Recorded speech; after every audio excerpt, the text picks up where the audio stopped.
है और इसलिए भी जरूरी है क्योंकि मौसम विभाग लंबे समय से इसको लेकर लगातार एडवाइजरी जारी कर रहा है, जिसके तहत लगातार कहा जा रहा है कि उत्तर भारत में ठंड बढ़ने वाली है। खास करके उत्तर प्रदेश के कुछ जिलों में अब इसका असर भी देखने को मिलने लगा है। कहीं ओले पड़े हैं तो कहीं हल्की बूंदाबांदी भी दर्ज की गई है। हमारे सहयोगी हमारे साथ लगातार जुड़े हुए हैं अलग अलग जगहों से। उत्तर प्रदेश के तमाम सहयोगियों का हम रुख करेंगे, परिचय कराते हैं। नरेश ढाकरे हमारे साथ जुड़े हैं आगरा से, बहराइच के हाल अनिरुद्ध हमारे साथ साझा करेंगे और गाजियाबाद से बासु कसाना हमारे साथ बने हुए हैं। और सबसे पहले मैं नरेश आपके पास आना चाहूंगी, आगरा के हालचाल जानना चाहेंगे। आगरा में मिली जानकारी के अनुसार मौसम सामान्य रहने की बात कही गई थी, हालांकि मौसम विभाग की तरफ से अब जो नई एडवाइजरी जारी की गई है, जो नए अपडेट सामने आए हैं, उसके मद्देनजर मौसम के मिजाज को किस तरीके से देखेंगे? ठीक है, नरेश से हमारा संपर्क नहीं बन पा रहा है, लेकिन इसी सवाल को लेकर हम अनिरुद्ध के पास चलेंगे। बहराइच के क्या हाल हैं अनिरुद्ध?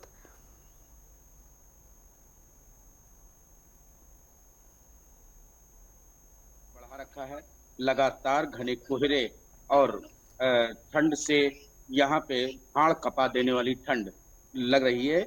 और दिन में सूर्य की तपिश होती है, जिससे सूर्य निकलता है, उससे लोगों को राहत की सांस मिलती है। लेकिन अगर आप बगल के बॉर्डर एरिया की बात करें तो वहां पे ठंड का प्रकोप है, हाड़ कपा देने वाली ठंड पड़ रही है। रातों में घने कोहरे का खतरा मंडराए रहता है, घने कोहरे होते हैं। और अगर बॉर्डर क्षेत्र की, जैसे बाराबंकी के बॉर्डर क्षेत्र की बात करें तो आज बाराबंकी में तो धूप निकली ही नहीं, वहां पे ठंड का प्रकोप था। तो वहीं अगर बहराइच की बात करें तो यहाँ पे दिन में धूप निकली थी और इन धूप निकलने से लोगों ने राहत की सांस ली। लेकिन वहीं रात ने यहाँ पे सर्द हवाएं और ठिठुरन वाली ठंड, हाड़ कपा देने वाली ठंड पड़ रही है, जिससे लोगों को आग का सहारा लेना पड़ रहा है। तो वहीं अगर बॉर्डर क्षेत्र की, यहाँ रुपईडीहा बॉर्डर की क्षेत्र की बात करें तो वहां पे भी बॉर्डर क्षेत्रों में ठंड का प्रकोप जारी है। जी शिवानी। तो कुल मिलाकर दिन के कुछ समय जब तक सूर्य की किरणें धरती को छूती हैं, जब तक धूप आती है, मौसम सामान्य रहता है। हालांकि सुबह का वक्त और रात का वक्त बहराइच में ठंडा है। बासु के पास चलेंगे और गाजियाबाद के हालात जानेंगे। गाजियाबाद को लेकर मौसम विभाग की तरफ से क्या जानकारी साझा की गई है और फिलहाल मौसम के क्या मिजाज हैं वहां? की बात करें शिवानी, तो गाजियाबाद में जो तापमान है वो 22 डिग्री सेल्सियस उच्चतम मापा गया और न्यूनतम जो तापमान है वो 8 डिग्री सेल्सियस रहा। देखिए शिवानी, जैसे सुबह का समय होता है तो सुबह के समय जो सर्दी है वो अपनी चरम सीमा पर थी, लेकिन जिस तरीके से जैसे जैसे समय बीतता है 10 बजे के बाद जो धूप है वो होने लगती है और धूप जो दोपहर का समय होता है करीब 20 से 22 डिग्री टेम्परेचर होता है। लेकिन कहीं ना कहीं जिस तरीके से ठंड उत्तर पहाड़ी क्षेत्रों में ठंड देखने को मिल रही है, कहीं ना कहीं जो मैदानी क्षेत्र है वहां दोपहर के समय ठंड का कम प्रकोप देखने को मिल रहा है। जिस तरीके से पिछले दिसंबर से लेकर और जनवरी में ठंड थी, वह उसका कहीं ना कहीं कम असर अब देखने को लगा। हालांकि एक महीना पूरा गुजर, एक महीने के बाद जो ठंड है वो बिल्कुल खत्म हो जाएगी, जिस तरीके से आसार नजर आ रहे हैं। वही हम सबसे पहले बात करेंगे AQI लेवल। AQI लेवल की अगर बात करें तो गाजियाबाद की जो AQI लेवल सुबह की बात करें तो 406 मापा गया था और अभी की फिलहाल के AQI लेवल की बात करें तो 391 गाजियाबाद का AQI लेवल है। देखिए बड़ी विडंबना है, 2 महीने हो गए लगातार हमारे चैनल के माध्यम से यही बात की जा रही है कि AQI लेवल पर क्यों प्रशासन काम नहीं करता। लगातार जो प्रदूषण है वो लोगों के लिए अब हानिकारक बनता जा रहा है, लेकिन उसके बावजूद भी प्रशासन की आंख बंद है और AQI लगातार 2 महीने से अपनी चरम सीमा पर बना हुआ है। शिवानी, बिल्कुल वासु, बिल्कुल ठीक कहा आपने। और बढ़ती ठंड एक तरफ और दूसरी तरफ प्रदूषण, AQI इंडेक्स में लगातार अति खराब की श्रेणी में हवा का बने रहना दिल्ली NCR की एक बड़ी समस्या है। गाजियाबाद भी इस समस्या से जूझ रहा है और सरकार की तरफ से दावे बहुत सारे किए जा रहे हैं, हालांकि रिजल्ट्स, नतीजे जो हैं वो जमीन पर नहीं दिखाई दे रहे हैं। फिलहाल हम नरेश के पास चलेंगे, आगरा के हालचाल जानेंगे। नरेश, आगरा में मौसम को लेकर क्या जानकारी मौसम विभाग की तरफ से साझा की गई है? और जैसा कि हमारे 2 और सहयोगी बता रहे हैं कि दिन के वक्त यूपी के उन इलाकों में थोड़ी राहत होती है, हालांकि सुबह का वक्त और रात का वक्त जो है वो बेहद ठंडा है। इन सब के मद्देनजर धुंध की समस्या हम कहें या फिर सड़क दुर्घटनाओं की जिस तरीके से खबरें सामने आ रही है, उन सब को लेकर प्रशासन की क्या तैयारियां हैं, इसका भी जिक्र। बिल्कुल आपको बताते चले कि ठंड को लेकर के हम लोगों ने कल भी जिक्र किया था। वहीं अगर हम आज की बात करते हो, जिस तरीके से मेरे दोनों सहयोगी बता रहे थे कि सुबह और शाम की ठंड है। दिन के समय पर कहीं ना कहीं जैसे सुबह होती है, उसके बाद जब 9 और 10 का समय होगा तो उसके बाद कहीं ना कहीं धूप निकलना शुरू हो जाती है और उसके बाद जो ठंड है वो कहीं ना कहीं खत्म हो जाती है। तो ऐसे में अगर कहा जाए तो लगातार हम लोग देख पा रहे हैं कि जनवरी के महीने में जो मौसम है उस मौसम में बदलाव देखने के लिए मिल रहा है। हालांकि अगर आज की भी हम बात करते हैं तो आज सुबह भी हम लोगों ने घना कोहरा देखा था, घना कोहरा छाया हुआ था। जो विजिबिलिटी है वो तकरीबन 20 से 15 फीट तक पहुंच गई थी। तो ऐसे में कहीं ना कहीं सुबह शाम की लगातार ठंड देखने को मिल रही है और अभी भी कहीं ना कहीं जो मैदानी इलाके हैं उन मैदानी इलाकों में जो घना कोहरा है वो स्टार्ट हो चुका है। लेकिन अगर हम ठंड की बात करते हैं तो ठंड सुबह शाम की है, दिन में ठंड नहीं पड़ रही है क्योंकि धूप लगातार खुल रही है। तो ऐसे में कहीं ना कहीं आगरा वासियों को ठंड से राहत मिलती हुई दिखाई दे रही है। वही शिवानी, अगर मौसम विभाग की बात की जाए तो मौसम विभाग की तरफ से अलर्ट जारी किया गया है कि 22 और 23 जनवरी को उत्तर प्रदेश के तकरीबन 20 जिलों में बारिश को लेकर के अलर्ट जारी किया गया है, उसमें आगरा भी शामिल है। तो ऐसे में जिस तरीके से बारिश की जो बात कही जा रही है, अगर बारिश होती है तो कहीं ना कहीं एक बार फिर से ठंड का जो कहर है वो देखने को मिल सकता है। क्योंकि जिस तरीके से अगर बारिश होगी और ठंडी हवाएं चलेंगी तो हो सकता है कि एक बार फिर से कहीं ना कहीं जो ठंड का जो अटैक है वो आगरा वासियों के साथ साथ उत्तर प्रदेश वासियों को झेलना पड़े।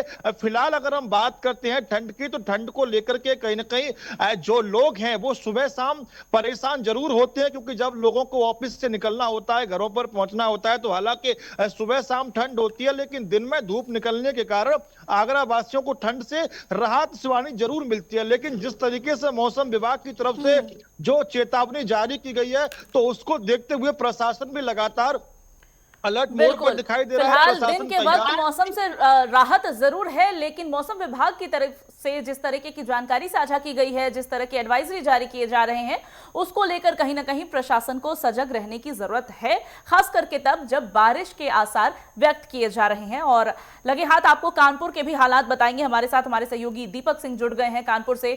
दीपक, कानपुर में ठंड कैसी पड़ रही है? मौसम विभाग की एडवाइजरी आपने देखी, बारिश को लेकर अलर्ट जारी किया गया है, क्या कानपुर भी उन जिलों में शुमार है? बिल्कुल, आपको बता दें जिस तरीके से कड़ाके की ठंड पड़ रही थी और कानपुर शहर वासियों को जो है कड़ाके की ठंड का सामना करना पड़ रहा था, लेकिन पिछले 2 दिनों से ये देखा जा रहा है कि जो मौसम है उसका मिजाज जो है पूरी तरीके से बदला हुआ दिख रहा है। जो ठंड है वो केवल सुबह के वक्त और शाम के वक्त ही देखने को मिलती है, क्योंकि जैसे ही 10 बजता है वैसे ही जो है धूप खिल जाती है और जिससे कि जो है शहरवासियों को ठंडी से राहत मिलती है। हालांकि जब धूप खिल जाती है इसके बाद जब रात का समय होता है तो कोहरा ज्यादा पड़ता है, जिसके चलते जो है कई बार सड़क हादसे भी होते हैं। लगातार ट्रैफिक व्यवस्था जो है, जो पुलिसकर्मी है वो लगातार बिल्कुल, तो आगरा, बहराइच, गाजियाबाद और कानपुर, ये यूपी के तमाम इलाके जहां दिन के वक्त ठंड से राहत जरूर है। हालांकि सुबह का जो वक्त होता है और जो रात के वक्त शाम के बाद से ठंड पड़ने लगती है और लोगों को कहीं ना कहीं ठंड से अभी भी जूझना पड़ रहा है। हालांकि आने वाले दिनों में जिस तरीके से मौसम विभाग की तरफ से अपडेट साझा किए जा रहे हैं, बारिश के आसार कुछ जिलों में बताए जा रहे हैं और ऐसे में ठंड के बढ़ने की संभावना भी हो जाएगी। ठंड के बढ़ने की संभावना यानी कि फिर से समस्याओं का बखेड़ा शुरू हो जाना, खास करके प्रदूषण, विजिबिलिटी की हम लगातार बात कर रहे हैं, जिसकी वजह से सड़क दुर्घटनाएं लगातार हो रही हैं। बहराइच का रुख कर लेते हैं, हमारे साथ अनिरुद्ध बने हुए हैं। अनिरुद्ध, बहराइच जंगलों का इलाका है और यहाँ पहले से ही आए दिन पर सड़कों पर कभी पेड़ और अन्य कारणों की वजह से दुर्घटनाएं होती रहती हैं। ऐसे में विजिबिलिटी, हम जानते हैं हम सभी कि जहां कहीं भी पेड़ पौधे अधिक संख्या में होते हैं, विजिबिलिटी और फॉग वहां और ज्यादा गहरा जाता है। ऐसे में क्या हालात है बहराइच की और प्रशासन की तरफ से इस समस्या की तरफ किस तरीके से ध्यान दिया गया है? रिफ्लेक्टर्स वगैरह लगाए गए हैं सड़कों पर? जी बिल्कुल, जैसे कि यहाँ पे जंगल एरिया है, यहाँ पे पेड़ पौधे ज्यादा हैं। पेड़ों के ज्यादा होने से विजिबिलिटी ज्यादा बढ़ जाती है और जिससे घने कोहरे होते हैं, जिसमें सड़क हादसों का ग्राफ बढ़ता है। अभी बीते दिन एक अज्ञात वाहन ने 2 बाइक सवारों को रौंद के चला गया। घने कोहरे की वजह से सड़क हादसों का ग्राफ बढ़ता है और विजिबिलिटी होने का सबसे बड़ा कारण है यहाँ जंगल एरिया है। तो इस जंगल एरिया को देखते हुए प्रशासन भी मुस्तैदी से जागरूक कर रहा है लोगों को ट्रैक्टर ट्रालियों पर रिफ्लेक्टिस लगाया जा रहा है, रिफ्लेक्स लगा के उनको जागरूक किया जा रहा है और वाहनों को देर रात न चलाने के लिए भी जागरूक किया जा रहा है। लोगों को प्रशासन पूरी तरीके से जागरूक किया जा रहा है। तो जैसे यहाँ पे ठंड का कहर अब रातों को और सुबह ज्यादा होती है, तो उसको देखते हुए विजुअलिटी की अगर बात करें तो जंगल के एरिया से होकर ज्यादा होने की वजह से यहाँ पे प्रशासन पूरी तरह लोगों को जागरूक कर रहा है और उन्हें सड़क हादसों से बचाने के लिए पूरा प्रयास किया जा रहा है। जी शिवानी। बिल्कुल। और अब रैन बसेरों की भी हालचाल जान लेते हैं, इसका भी जिक्र कर लेते हैं, क्योंकि ठंड बहुत है और ऐसे में वो आमजन जो फुटपाथ पर रहती है, वो गरीब जनता जिसके पास ठंड के लिए बेहतर सुविधाएं उपलब्ध नहीं है, प्रशासन की तरफ से उनके लिए क्या कुछ किया जा रहा है, इसका भी जिक्र करेंगे। सिलसिलेवार तरीके से शुरुआत करेंगे। नरेश, सबसे पहले आगरा के बारे में जानकारी चाहेंगे आपसे।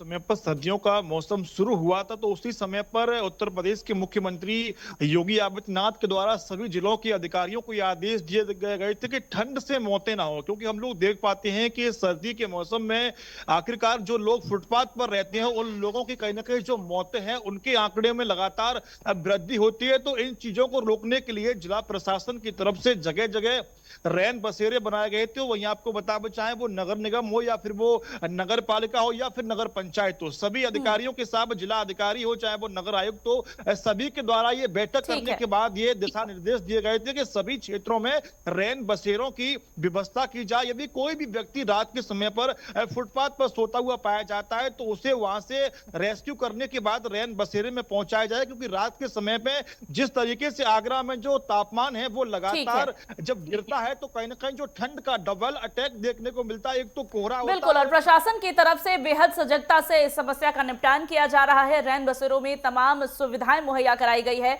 और नरेश ने मुख्यमंत्री योगी आदित्यनाथ के दिशा निर्देशों का जिक्र छेड़ के ये स्पष्ट कर दिया है कि केवल किसी एक जिले में नहीं, संपूर्ण उत्तर प्रदेश में इस बात का खास ध्यान रखा जा रहा है। सरकार इस तरफ सजगता से काम कर रही है। बहरहाल मौसम विभाग की तरफ से जो ताजा अपडेट सामने आए हैं, जिसके अनुसार बारिश की संभावनाओं की बात कही जा रही है, इस लिहाज से भी और सतर्कता और सावधानी बरतने की जरूरत है और आने वाले कुछ दिनों में लोगों को ठंड से राहत शायद ना मिले।